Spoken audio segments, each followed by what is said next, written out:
Magadi. Right. By Magamira Papo. Don't get it from Brokione.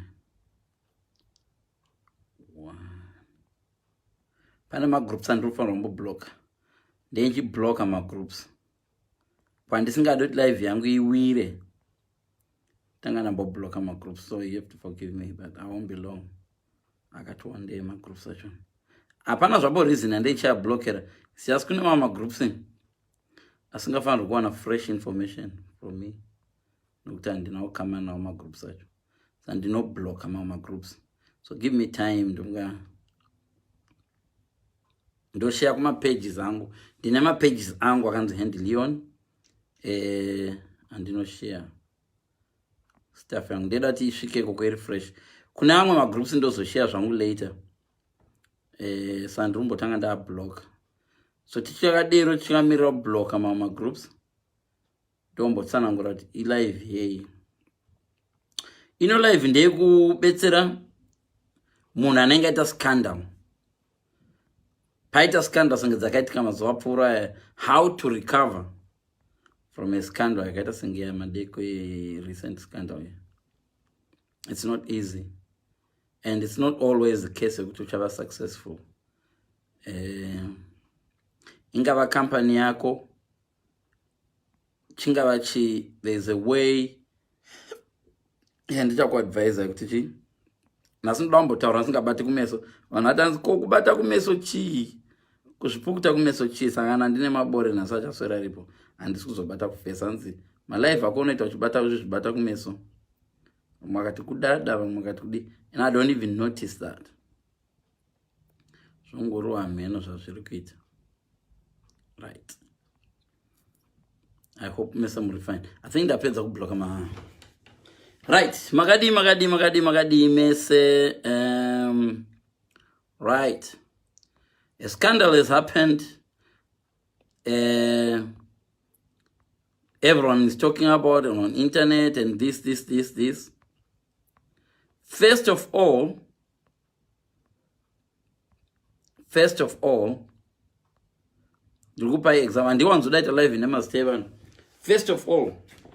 not how do you rebuild your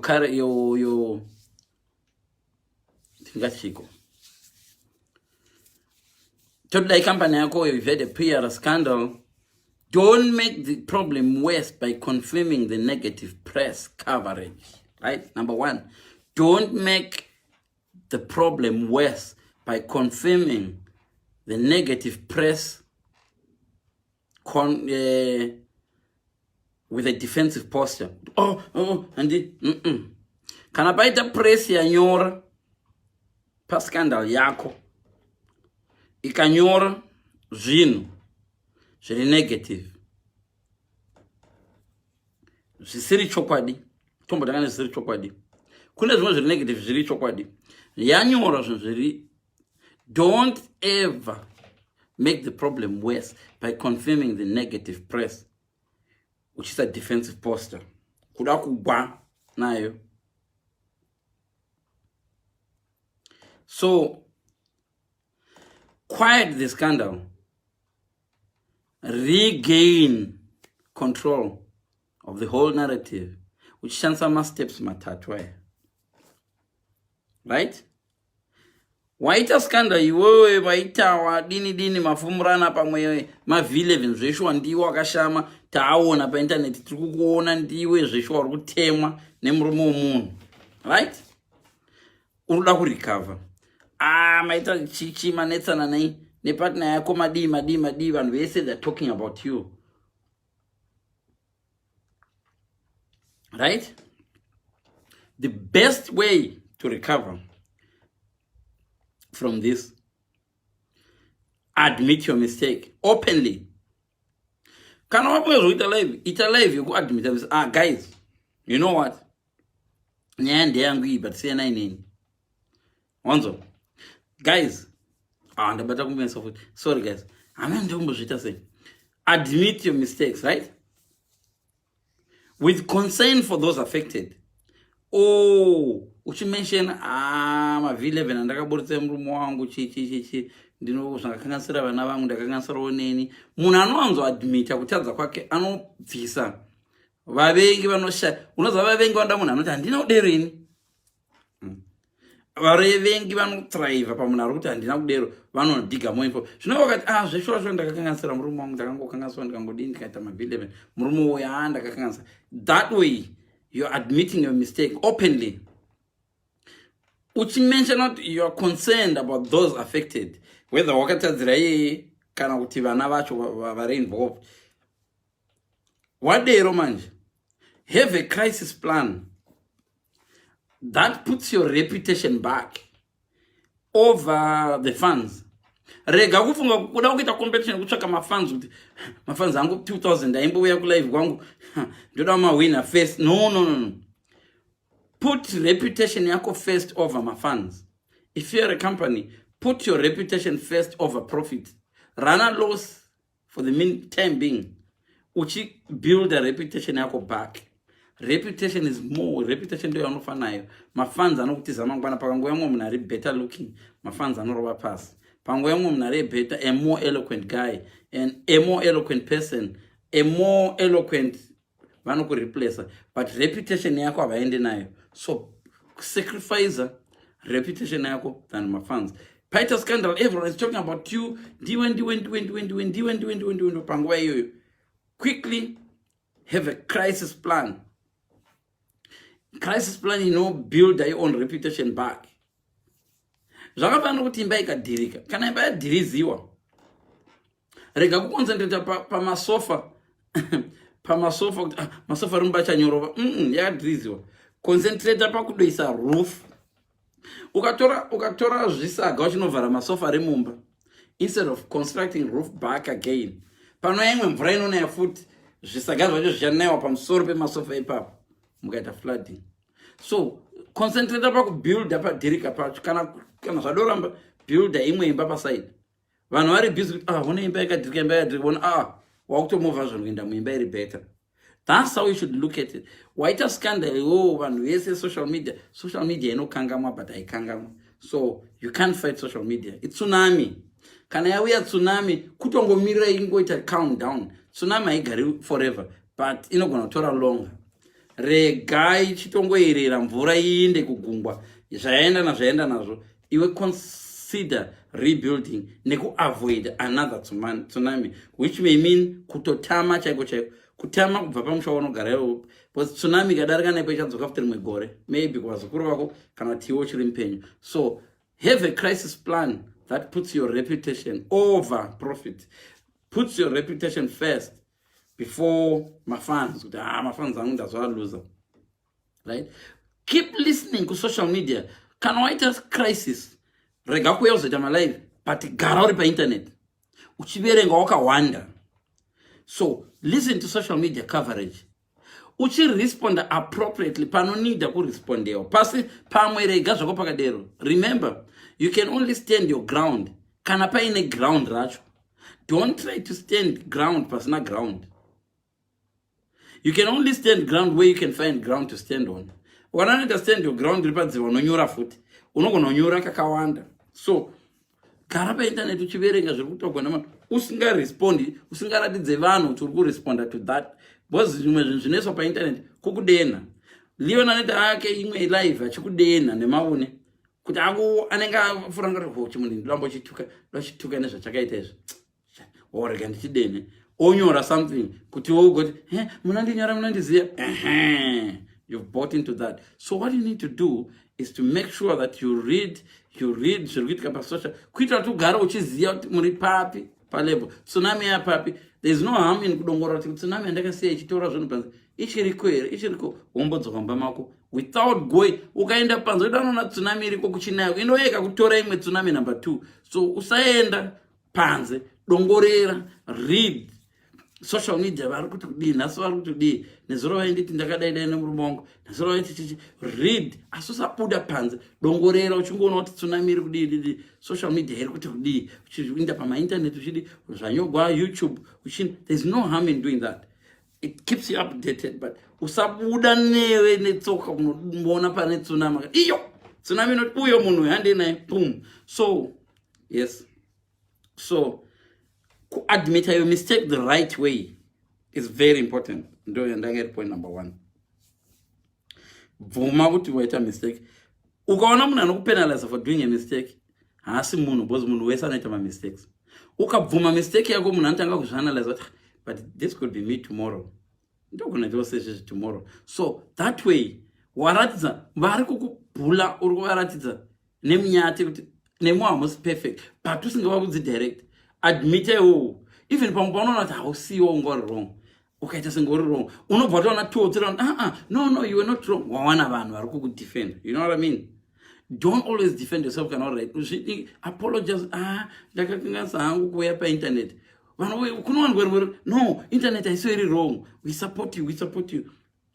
Rega kuda kutsarikana kuti ndichabva painternet. Vanotoda kuti wabve varipo, vanotoda kuti ubve hundreds of them. Vanotoda kuti ubve vatore chikundla chako chaunacho chocho. So ukati ndichabva painternet, ndizvo vanotodazvo. Ukanetsana navanhu maraini, ndichabva pamusha pano, iwo pamba pako pane mimengo, pane magwavha. Vanhu vemuraini vanototi ngabve tigodla magwavha mahara. Even ukati ndosiya ndatema magwavha angu ndoenda, vanototi yes, zvaine -1 problem. So apologize zvine technique. Uchicheka kuti maapology ako ari kushoti, are you willing to change? And kana kuti you will change, mistake yaunozoita kusachinja.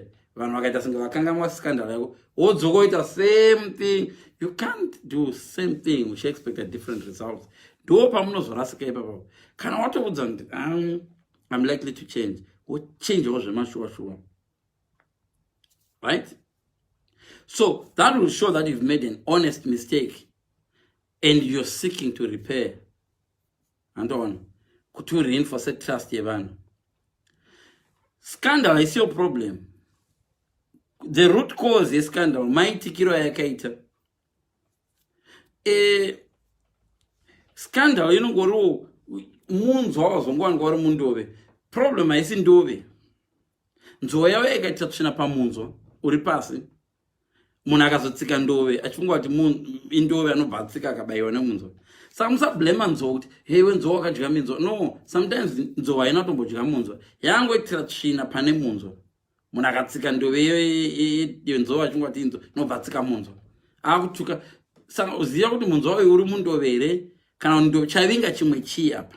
So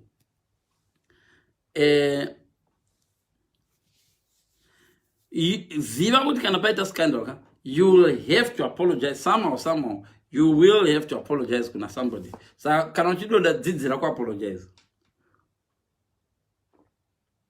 Auna zvauno rebuild usina apology. Never. Kana paita scandal, pachadoda apology chete. Whether uri right, even vana Zuckerberg chaivo vakabatwa vachiita scandal paFacebook, avambofi vakazo panotodzoka apology chete.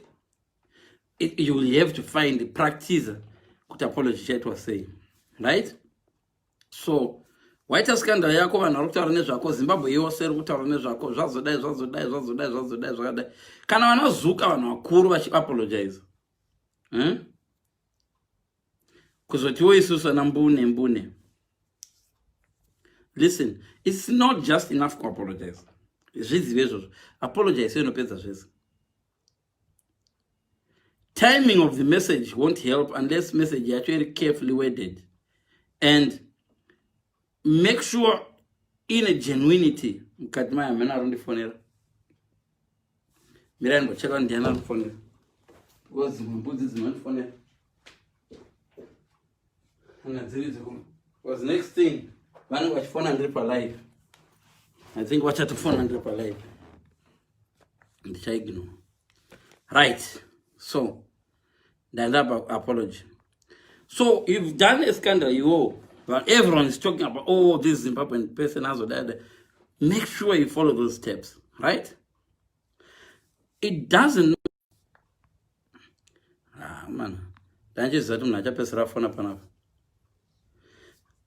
doesn't matter because this scandal has already happened. You are the talk of the town, People will talk about you. If you carry on in the same way, they can talk about you till December. But each scandal, it replaces one scandal. Last week, we were talking about one the other week, this week is you, tomorrow it could be anybody, tomorrow it could be me. So it's how you handle your scandal. Each scandal has to be handled. As apology, do a good start, right? But don't just merely apologize. Plan your apology. If you want to appear again for social media much quicker or later, could deactivate the account. Kunogona kuti batsire but akubatsire. Problem inoitikaende pakudeactivate the account ndepe kudai so. Wakafanana nemunhu avona tsvina padhoo rake. Nditi wobva wavhara dhoo. Hanchabudi. Deactivating your account kuzvivharira, wazvivharira mumba. Kana kuti handichadzoki pamba pangu ane tsvina. Tsvina yoenda kubviswa nasomebody. So deactivating account inogona kuve neadvantage, but indiona senge ine disadvantages. Gara account yako iri on. Rega vanonyora nonsense vanyora pamawall pako.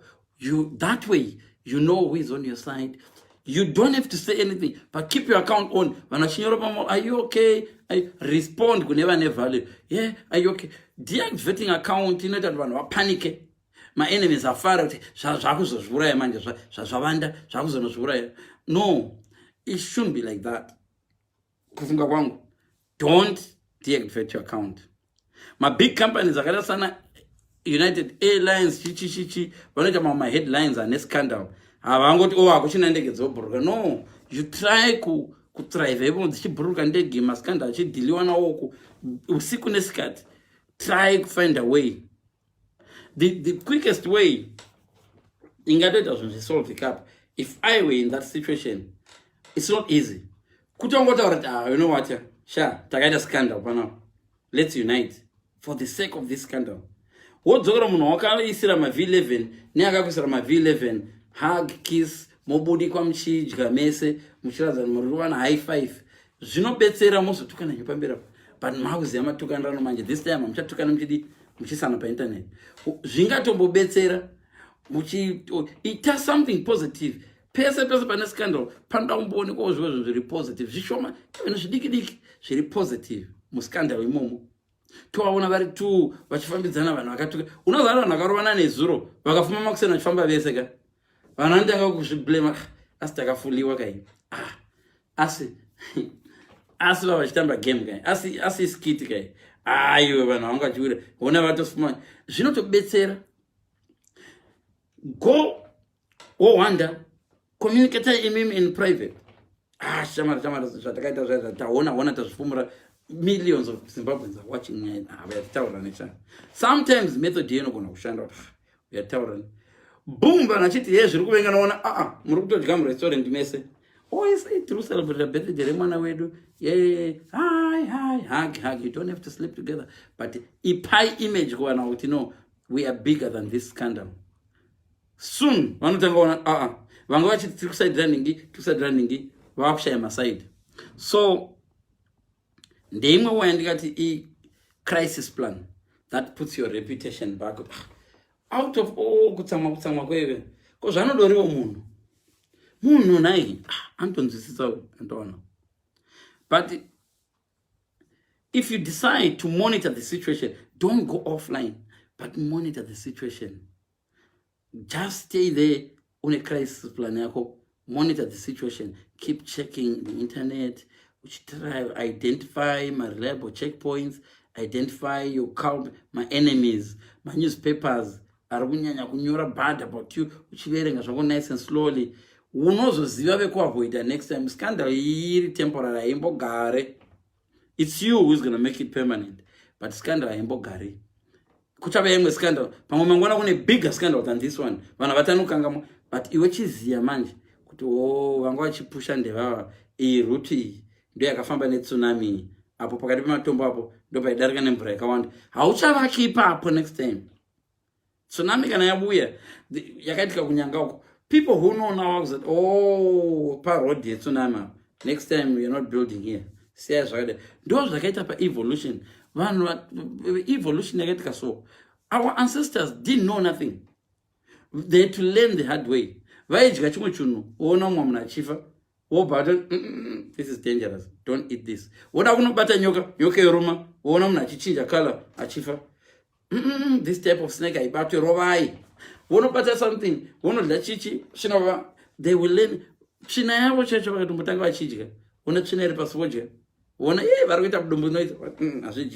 That's how they will learn. So you need to learn from that crisis. Learn, and grow from it as well. The same mistake I was going to develop social media and in a similar style. V11 next year V11 you're not learning from this. You can't keep on doing the same thing expecting different results. So plan approach yako. This incident it tore as a calming way. Approach this incident which is space to think calmly, clearly about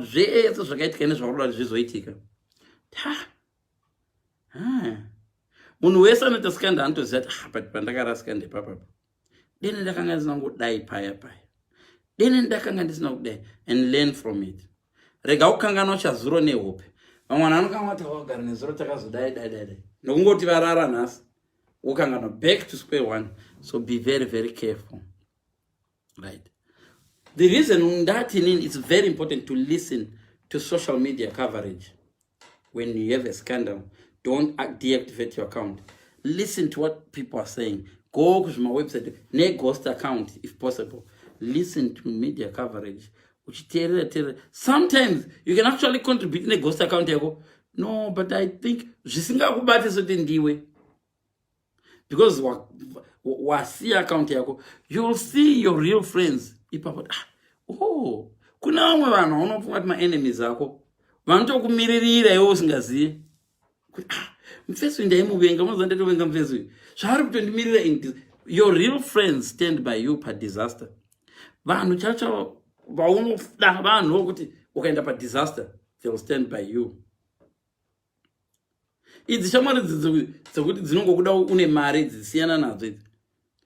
Go uchimonita uchinzwa zviri kutaura vanhu, get ideas. Pane rimwe rechiti deni akangodaida, kuno umwe munhu anongokomenta mbichana so but achikupa imwe idea, unoziva deni ndiri musikana uyu, deni ndakangodai, unoziva deni ndiri nefamily, deni ndakangodai. My ideas are very good. You don't have to listen to all of them, but I'm actually not born twa chimochi uyu akutoda chechi, akutoda chechi. Oh, chechi ngaripeya. Kuna vamwe vanhu vakaita mascandal vangoenda kuchechi the next week, vanhu vese vakati forgive. Akunamata vanhu vei munoenda vega kugena, boom, scandal yatodisappear. Nekungoenda kuchechi, kungoonekwa wakabata bhaibheri chete chienda kuchechi, zvakasolva mascandal. Macompanies chacha mamakaita madisasters angosota lifestyle, vanongoita a little change, small changes. Nakani basa rese panenge vachiti manje azoparara munhu yakufa, vokuona uchitamba nemwana wako kupaki film. Don't come off social media. Torwa uchitamba nevana vako, uchitamba nechimwana chako, uchitamba hala but ndiye munhu aichema nezuro, ndiye munhu vashowe zvavasingafungire. Kuhaibaneta kunoita kuti vaconfirme zvavari kufunga kuti kuzozviuraya manje, vurawa nestress, uyu stress yazombata, uya azocollapsa manje. And that's what most of the people are interested in, kukuona uchicollapse. So even vana Adidas yacho makampani mahombe vamboita mistake kuti congratulations, you've survived the Boston Marathon. Yewe apa papaita terrorist attack, unozati scandal yakadero. So vanhu vakazotanga kuti Adidas kudi Coca-Cola chacha uchadvertise Adidas, so inogona kuluza ma-adverts as if you don't handle that. So instead of defending themselves, headline yavakanga aita vakangoimisunderstand scandal, vakangoiquietena scandal yeyo zvekuti vanhu vazhinji vanotomboona kuti because kana usina kungwara social media inoita run amok, inonzi run amok.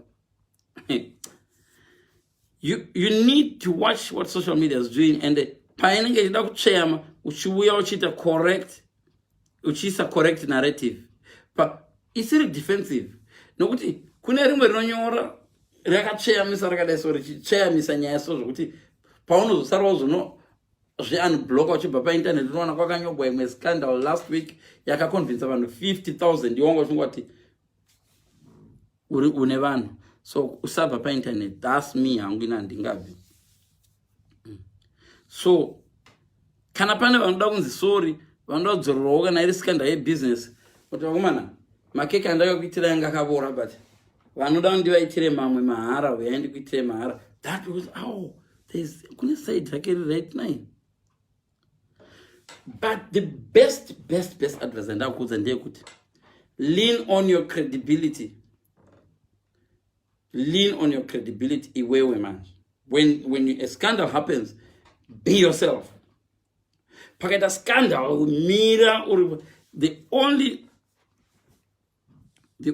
two major options when you're accused of doing something wrong. There are two options: apologize or stand your ground. So, choose to apologize. Make sure you do it in a manner that shows that you regret. If you want to stand your ground, it's usually apologize is the best option. It works better. But if you choose to stand your ground, no, then did right. Bends in the way. Right. This is how you do it. You've been accused of something that you haven't done, right? And you can prove it that you haven't done that. And you can defend yourself. Once you own chirwere, asusini. Boom! Unoenda unoshowa mara za genuine mara za kana zvicha omira boti mandi park usage mandi izvo ndino stand ground rambozi ndino uchi stand ground rako. That's another option. My option irinani ndiyo ku apologize, but most people vano associate apology ne defeat, so don't worry about that. Vanhu vasina kudzidza ende ndo vazhinji vacho. Vanhu vatinodhila navo painternet vazhinji vacho ndo vasina brain. 90% yevanhu vari pama social media havana intellectual ability yekunzwisisa kuti upenyu hwakamira so, and ndo the loudest. So kana nhunzi 5,000 dzichiti tsvina inonaka, rega kunotenga tsvina kusewage uchifunga kuti because nhunzi 15 million dzati tsvina inonaka. It's quite possible to have 10 billion flies that say, oh, poo is nicer than a cake. If you put a cake here and put poo there, 10 billion flies will go per poo leaving the cake. Don't go with the majority. Stand your ground. Right, guys? Paita scandal. Don't the fidzo. This and this. Ndiye kwenyeyo. Vanoti zvakadai. This is me. Toshandiri. I stand. Whether 10 billion Zimbabweans vati, 10 million Zimbabweans vati this, stand your ground. But try to dampen a scandal. It's a very, very important to show that you want to dampen the soften scandal yako, because scandal iripo. People are not just reacting. The scandal is there, and it will be there for a long, long time. Some in the scandal will stay forever, right? So if someone is suing you, use kukuswako varukuita, because you know you're going to win anyway. Thank you so much for suing me. I'm going to prove to you that I'm genuine. And patino zobuda ku munakakuendesa ku court. Akakuendesa ku court iwo, which is actually right. Take that as an opportunity to flourish. Fire for fire. Munakakuti bomb for social media. Iwe mu bombe nechokwadi, and then with confidence that this is my opportunity to show about side rangu deriri vandi mistake. So sometimes imwe mepo inouya kutokubatsira to prove that you're strong. I won't go push your name this. So be very, very, it's a very tricky situation, but you can use those skills. Scandal is designed, well, a scandal should never, ever have to create the lasting damage. You are the one who will make that scandal create the lasting damage. Scandals, any scandal inenge yaitika, kungava kufamba kwakashama, kungava kudini chako chako. You should not let that scandal create the lasting damage. There are so many ways of recovering from all the scandals. Kana ungazotomboita charity work, kana ungazotomboenda kugokwe kunopa vanhu vanotamba kana zvishavane kumusha kwangu, kunopa vana nherera pascandal ipapo, buda pascandal kuti guys, because of the mistake yandakaita iyi, ndoda kuratidza that there is more to life than just mistakes zvandakaita izvi. Ndakutumira mari kuzvishavane pekuti kuvanhu handisina kukama navo, kana muda ndisekei pano pasocial media, ndisekei, I'm rebuilding my life. Vabudze vanhu kuti I'm rebuilding my life. Makandiseka, yes, I'm rebuilding my life. Kana kune nherera ndipewo mazita evana echikoro ndirikubhadhara. Unoziva kuti just one moment yekuti waita some good charitable work, wabhadharira vana vari kumaruzeva nherera chikoro, vana vaya vanobuda vachifara vapiwa chikafu nemunhu. No, because uya munhu wescandal, ndiye une scandal uye kuzvari munhu musvinwani. Imimi musina scandal, vazhinji vacho vasina scandal, havana kana sendera vari kumbopa vanhu vanotambura. Watovaparadza iwe waita the good thing, waenda zvinhu zvakanaka. That's the way you can actually show vanhu kuti ndiri munhu. Because kana waita scandal, unoziva kuti panobatwa mukadzi wemunhu achihura, mahure mazhinji ndo anotopublisha nyaya, varitohura nevamwe vanhu ndo vanenge vachida kupresa. Vane scandal dziri worse than iwewe ndo vanenge vachida hey, rabatwa vachikupisa, vanenge vada kupisira musaka. Ndo inonzi projection. They do that to make them feel better. Vanhu vazhinji vanokupressurize, vanokupa pressure pamascandal, vane worse. Ukaenda ukastarta life yavantori worse, vamwe vacho they are feeling better. Oh, ndachifunga ndindega, vanokupisira musaga to make them feel better. Saka zvizi izvi vanhu vasina zvavo basa nescandal vazhinji vacho vane good life, they just go past it. Ukaona munhu anoita dwell on your scandal, life yake iri worse than yours, or probably same, zviri pasame proximity, zviri kufambidzana. So try zvimastep zvandakuudza izvi zvandangofungawo nhasi. Yes, better scandal, it's up to you iwewe wenye kuita scandal. It's up to you iwewe kuti ucharecover sei. How are you going to choose to recover from that scandal? Zvese zviri mumaoko ako. Don't dwell on it. Don't quit social media. Iri boo vanhu vashe, kana pana achabatsirika anobatsirikawo nezvandikutaura izvo zvinezvi. But scandal dzinouya dzichienda, tsunami dzinouya dzichienda. But a clever leader pakaita tsunami, vanoita anonzi ma-anti-tsunami uyu, kuno kunyika toona achibuilda ma-walls nema-walls, vachiisa masaga kuti flooding kana yozouya zvisaflooda. Ndozvanofanira kuita mulife mako. Because dzimwe tsunami, dzimwe scandal dzinouya after the other, imwe neimwe after the other. And don't show people your weakness. Ukadzidzisa vanhu kuti zvaunoita unochema, havakuregi kusvika wachema, ende vacharamba vachikuita izvozvo kusvika wachema. Ukadzidzisa vanhu kuti every time zvinhu kana zvisina kunaka unouya painternet kuzochema, ukagara 6 months usina kuchema, vachakutsvakira zvinhu zvokukudena kuti uzochema, because vanhu vazhinji vanofanira kukuona uchichema. Imbobuda so pascandal wakazvimba kumeso so nehasha uchiti I'm angry with myself. Ukaita self blame. Listen, kuchikoro kuya ndakapiwa ma-nickname hobo. Pandakaziva kuti kana uchida nickname usingaide nickname, this is what to do. Ukapiwa nickname yausingade, don't ever make a mistake yokurova munhu akushedza nezita iroro. That's the worst mistake to do. Ukapiwa nickname nemunhu, if someone is calling you names, tanga kurifarira zita racho. Chifidzo, but yes, I'm Chifidzo. Yeah. Usually vanotsvaka rimwe zita, unoona vatochinja zita. Raunoda racho vakakudana neraunoda. Usava sure kuti unorida. Tsamwa. Why are you calling me that? I don't like that name. Boom! Wavashandisa. So what you need to do kana uri paskanda ndo panofanirwa kushowa the happy. Kana uchida, guys, mira ndikudze. Pauri paskanda ndo panofanirwa kushowa a brave face. Unochema uri mabedroom, wodzowaisa makeup, woshowa brave face pa internet. Unochema uri kubedroom. Like I said yesterday, social media hapana hama yako hapa. Hama dzako chadziya dzadziwe social media. Hama dzako dzinouya kumba kwako kuzokukudza. Tiri kunzwa kuti warova nimhere kuside. Social media hadzisi hama dzako. Munhu anouya paindaneti apa kuratidza kuti ari kure newe, even pahati ari kure newe. Hama dzako chadziya dzinoziva address yako. Dzinofona palandline. Baby, are you okay? Why are you crying online? Why? Takuona uchichema. Ava vanouya paindaneti ava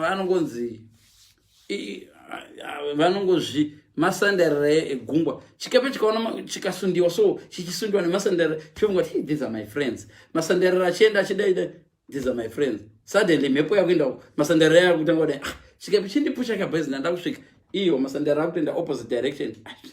Chikepe chakudzokera kwachapo. So treat vanhu vesocial media senge masandarira egungwa. These people vanongoenda neweather. Wena ufanda upambane mumwoyo njengotekwane. Kondo inoenda kunobva mhepo. Sometimes zvotoshanda kutoenda kunobva mhepo. Sekondo opposite mhepo. Because ukaenda nemhepo ka ukarelaya so much nemhepo. Paripo pamwe patai tiri kumusha tichidzidzira kuchovha bhasikoro. Panenge pari pamatero so.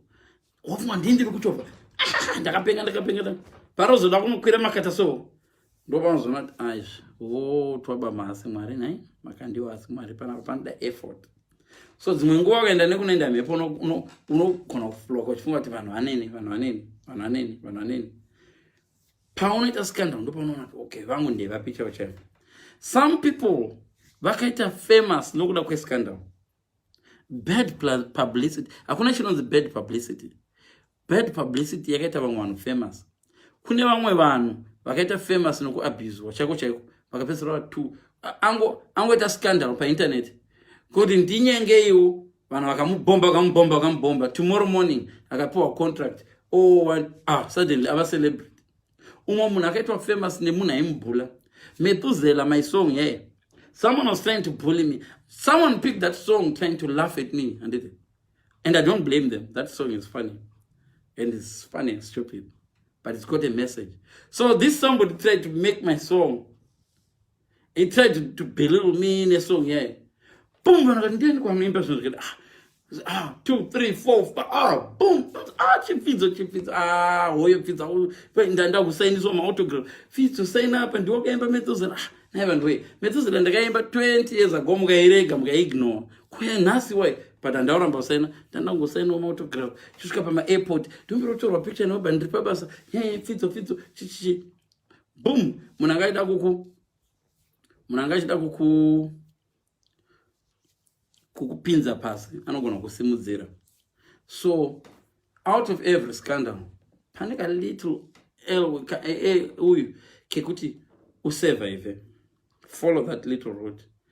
Don't give up. So that's all I'm saying today. So you guys, I hope you're gonna help all these people that are in scandal, and make sure they follow these steps. Step number 1, admit your mistake in the right way. What was step number 2? Have a crisis plan that puts your reputation back. Number 3, listen to the social media coverage. Follow the social media coverage. You don't have to comment on it. Follow that media coverage. Just follow. Hear what people are saying. Hear what people say. There's a point where people might even forgive you on social media and you don't even know that they've forgiven you. They're like, someone. That's where you should come and join them and say, thank you guys for supporting me. Thank you guys for supporting me. Boom, career Buddha. So follow social media. Because ndo kwa zvakaitikira. Kana kwa zvakaitikira iko garako. And lean on your credibility. Stick to what you know is best. Don't seek approval. Even social media or these newspapers, if you're a celebrity, sometimes they can push you into a relationship that suits them. They know that if you go out with that person, they'll have more stories to write. And they'll be pushing you towards that person. Oh, so is going to fall in love with this guy. He's going to make it better. They know that 2 scandals together, it's got more scandal and more things to write. So don't follow social media. Some people drive you. Do things for yourself. Don't get married for your parents. Don't get married to please your family, because you have to get married to please yourself. Don't get into a relationship to please your friends. Go into a relationship because you want to be in that relationship. And if it's a scandal, deal with it the way you know it's going to make you feel better, not the way that your relatives will feel better. No. Don't apologize where you think you're right. No.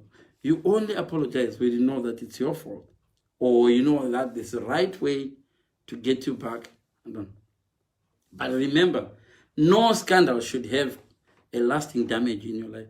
No scandal. Don't let any scandal have lasting damage. No matter what, whether people have seen you do this and that, that scandal should never, ever, ever have lasting damage in your life. Never. Don't ever let that happen. So thank you, guys. Have a good day. Ubatepambera po. Mozo ngoshare o mobetsera. Anogona ngaiona akaiona umbetsera, because tell you that it's not the end of the world. What you did, it's not the end of the world. But it can be if you let it be. So people, be positive, be careful, and just remember, social media is just social media. No one is your best friend on social media.